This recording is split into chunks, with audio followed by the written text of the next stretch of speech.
Saya akan mengajak kita untuk melihat bagian yang selanjutnya, yaitu bagian yang ketiga, 720, 270, 271, 272, yang berbicara tentang kesatuan.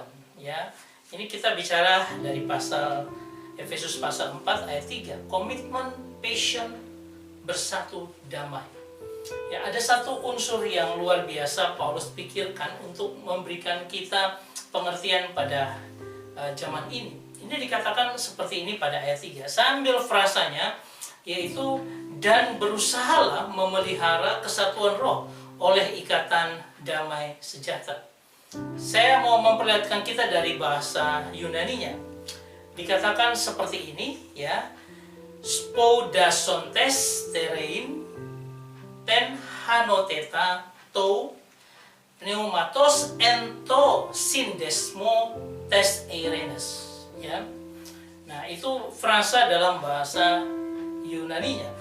Dan kalau kita lihat ya, spondasontes itu artinya being diligent, artinya punya semangat, punya komitmen. Nah, makanya dikatakan berusaha. Tapi bukan sekedar berusaha, ini menjiwai kita sehingga membuat kita punya sebuah semangat yang luar biasa, ya, komitmen yang luar biasa. Untuk apa? Menjaga, to keep, ya, keutuhan, menjaga sebuah keutuhan.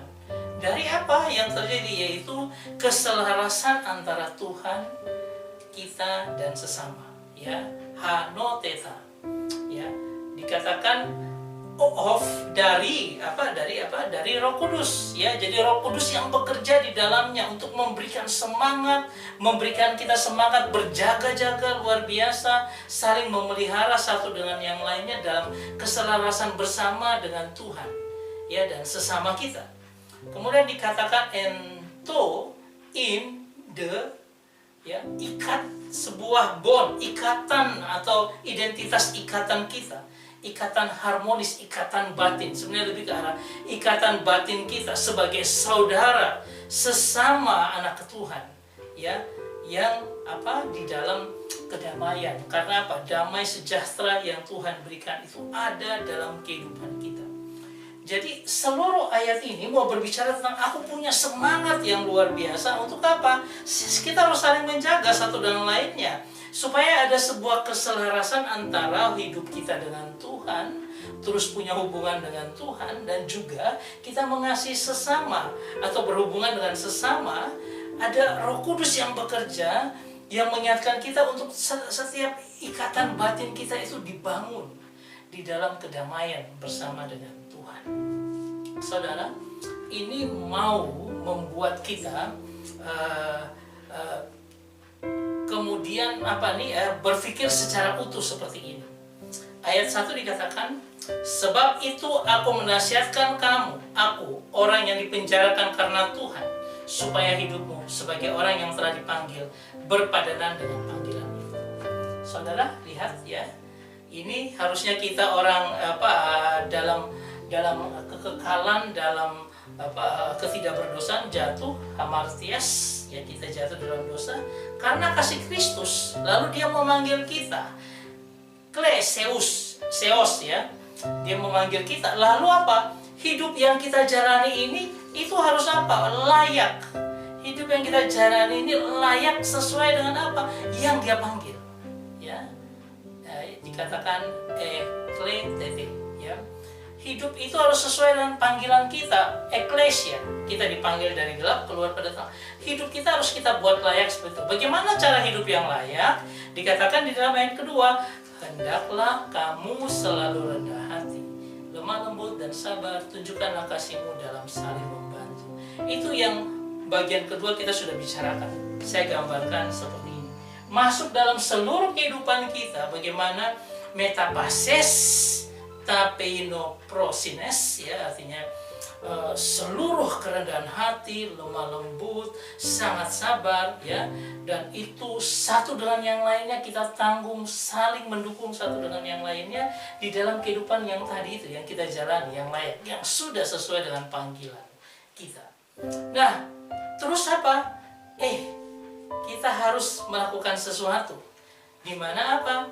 Kita harus menjaga, Ya, tadi kan dikatakan berusaha memelihara kesatuan roh. Oleh kata Nabi, ini seluruh orang-orang dalam persekutuan bersama dengan kita, itu harus apa? Kita saling jaga. Kita punya semangat untuk pelihara kesatuan itu. Oleh apa? Ikatan Roh Kudus yang bekerja di dalam kita untuk mendatangkan damai sejahtera. Jadi seluruh hidup kita bersama dengan orang dalam persekutuan kita, ya, ikatan Roh Kudus. Ini kita dalam sebuah persekutuan. Tetapi bukan hanya ini aja. Kita harus keluar kepada orang lain juga untuk membawa apa? Damai sejahtera Kristus ke semua orang di sekitar kita.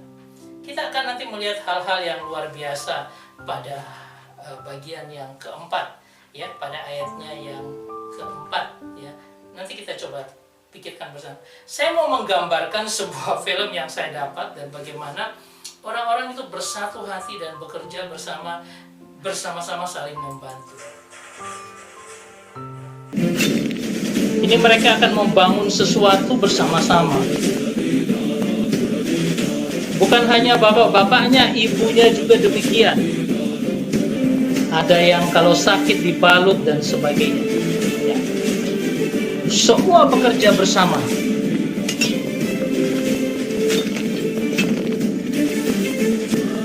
Bagaimana mereka membangun sebuah persekutuan yang saling membantu satu dengan lain. Nah, ketika ada kesulitan untuk membawa air, pakai cara berpikir, ya. Bagaimana caranya? Ya, pakai teknik, ya. Namanya saling membantu dengan apa yang bisa dikerjakan bersama.